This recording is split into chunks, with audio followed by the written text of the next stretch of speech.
Hello everyone, welcome back to the channel. And again आपके सामने मैं फिर से एक नया क्वेश्चन लेके आई हूँ। और उससे पहले मैं थैंक्स कहना चाहती हूँ अपने जो उन लोगों को जो जिन्होंने कमेंट किया और they are liking this series, उन्हें अच्छा लग रहा है ये। तो थैंक्स टू खुशी जो कह रहे थे कि आप फिजिक्स की भी कराओ ना please. So yes I did, मैंने कराया हुआ है। प्लीज आप ये जाके आप लोग कमेंट डिस्क्रिप्शन सेक्शन में जाके आप देख सकते हैं, प्लेलिस्ट का लिंक मिल जाएगा और वहाँ पे ऐसे 4-5 वीडियो पड़े हुए हैं। तो वो आप जाके चेकआउट कर सकते हैं। And also thanks to Swati Swati Lote, I guess मैंने मिस प्रोनाउंसिएट ना किया हो। And thanks to her as well. I will surely Swati, I will be making more videos as such. तो ये तो मेरे सब्सक्राइबर्स को और जो कमेंटेटर्स को थैंक्स था। Now let's do the question जो आज के लिए मैंने टेकअप किया है। So this is that question which I am going to discuss with you all. तो ये वो question, let's start this question. In the figure shown, heavy cylinder, एक heavy cylinder है। ये रहा एक सिलेंडर। ये सिलेंडर जो है वो एज सच इस तरीके से फिगर में नहीं दिखाया हुआ है। आपको सिर्फ एक फेस दिखाया हुआ है, एक फेस दिखाया है, वो भी सर्कुलर फेस दिखाया है, ये वाला। राइट? तो यहाँ पे ये सर्कुलर फेस बना हुआ है, दिस वन। ऑलराइट, नाउ इसका रेडियस r है, depth on a smooth surface that separates the two liquids of densities 2 rho and 3 rho. The height h for the equilibrium of the cylinder will be. ये h height हमें find out करनी है कि कितनी ये height होगी जब ये जो सिलेंडर है इन दोनों लिक्विड्स के बीच में रखा रहे इक्विलिब्रियम पे, ना वो राइट इस साइड शिफ्ट हो ना वो इस साइड शिफ्ट हो।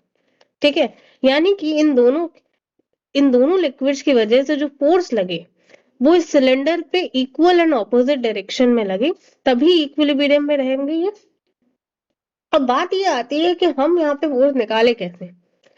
लिक्विड हमें पता है एक प्रेशर एक्सर्ट करता है, तो वो प्रेशर जो है उसको हम फोर्स के टर्म्स में लिख सकते हैं। तो फोर्स होता है प्रेशर इनटू एरिया।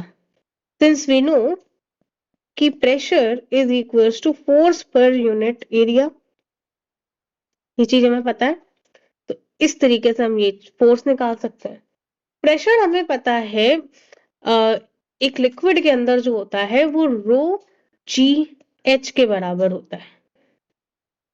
अब ये रो क्या है कि डेंसिटी, लिक्विड की डेंसिटी है।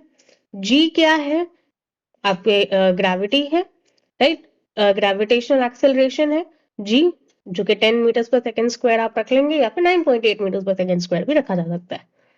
राइट, और एच की value that is the height, कितनी हाइट पे आप वो प्रेशर निकाल रहे हैं। ऑल राइट, तो इन दोनों का हम यूज करेंगे यहाँ पे और ये क्वेश्चन सॉल्व कर लेंगे। अब बस दिक्कत ये है कि इसका दो सोल्यूशन है। पहला सोल्यूशन ये है कि आप इसको इंटीग्रेट करो, खामखा बड़ा बनाओ। इंटीग्रेशन वाला मेथड मैं नहीं सजेस्ट करूंगी क्योंकि ये बहुत लेंदी है और इसे करने में बहुत टाइम लगेगा। तो हम एक काम कर लेते हैं, सेंटर ऑफ मास से निकाल लेते हैं। ये लिक्विड ए है, इसका सेंटर ऑफ मास ये है। ये लिक्विड बी है, इसका सेंटर ऑफ मास ये है। ये सेंटर ऑफ मास और ये सेंटर ऑफ मास इस बॉडी पे कितना फोर्स निकाल रहे हैं ये हम बस निकाल लें और हमारा काम खत्म। तो निकालते हैं। मान लेते हैं ये अब कोई सिमेट्रिकल बॉडी अगर है तो जो उसका सेंटर ऑफ मास होगा उसकी बिल्कुल सेंटर पे होगा ना। तो यानी कि अगर ये h हाइट पे है तो ये सेंटर ऑफ मास कितने हाइट पे होगा, h/2 हाइट पे होगा। और यहां से लिक्विड V के लिए ये हाइट कितनी होगी, सिमिलरली r/2 होगी। ये h पता चल गया हमें। h क्या निकाल रहे हैं हम, ये वाला टर्म निकाल रहे हैं। ये टर्म देख रहे हैं, इस टर्म को हम निकालना चाहते हैं। फाइन, अब बस इसको इक्वेट करो। F1 या FA is equals to FB, जिसे हम ऐसे भी लिख सकते हैं PA into AA is equals to PB into AB। ये लिख ले।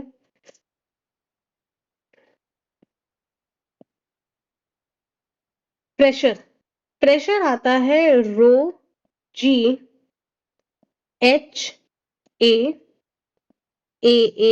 इज इक्वल्स टू रो, ये ए और ये बी के लिए दूसरे लिक्विड के लिए डेंसिटी बी, जी इंटू एच बी दूसरे लिक्विड, अब ये दूसरे लिक्विड के साइड के लिए हम फोर्स लिख रहे हैं ना, तो हाइट दूसरे वाले लिक्विड की बात करेंगे जिस हाइट पे हम ये निकाल रहे हैं इसका प्रेशर, है ना, और ए बी। अब बात ये आ जाती है कि हम ये एरिया कैसे निकालें।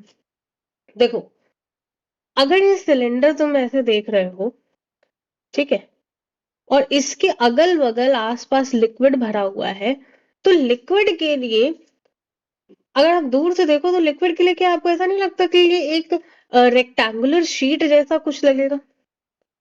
तो अगर रेक्टेंगुलर शीट जैसा लगेगा तो वो कहेगा कि लेंथ इनटू ब्रेथ, ये उसकी एरिया होगी। तो वही चीज हम यहाँ निकाल लेंगे। इसी चीज को, ये परसीव्ड एरिया है, ये एक्चुअली ये एरिया नहीं। लेकिन लिक्विड के लिए अगर वहां पे कोई, इस लिक्विड के अंदर कोई चींटी जाके बैठ जाए या तुम ही छोटे होके बैठ जाओ, तो तुम्हें क्या एक परसीव्ड एरिया दिखेगा? तुम्हें थोड़ा ना अंदर से बैठे दिखेगा कि भाई ये एक सिलेंडर है पूरी तरीके से। नहीं, तुम तो इतने छोटे से हो इस लिक्विड के अंदर, है ना।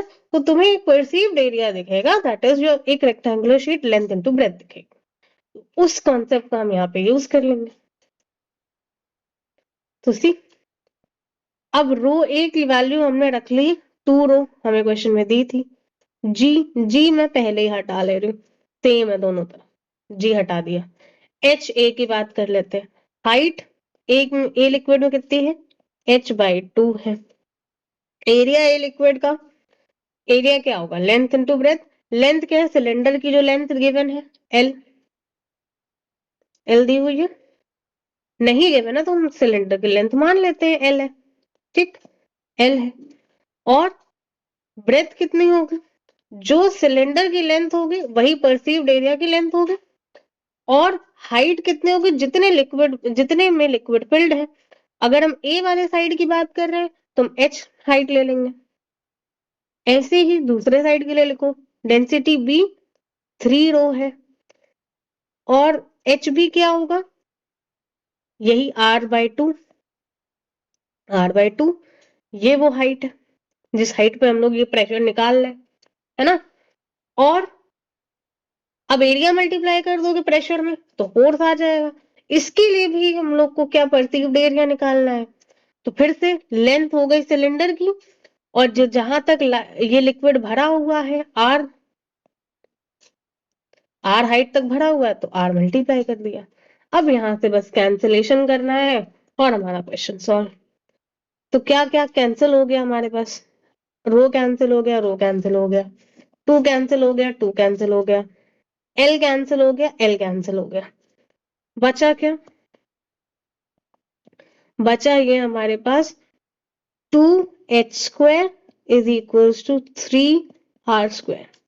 आई डोंट थिंक सो कि अब कुछ बचा है, नहीं, it's all fine. So h is equals to √3/2r। तो ये हमारा आंसर आ गया। तो this is our answer. Finally ये question done and dusted. I hope कि आपको ये क्वेश्चन पसंद आया हो, and thank you so much.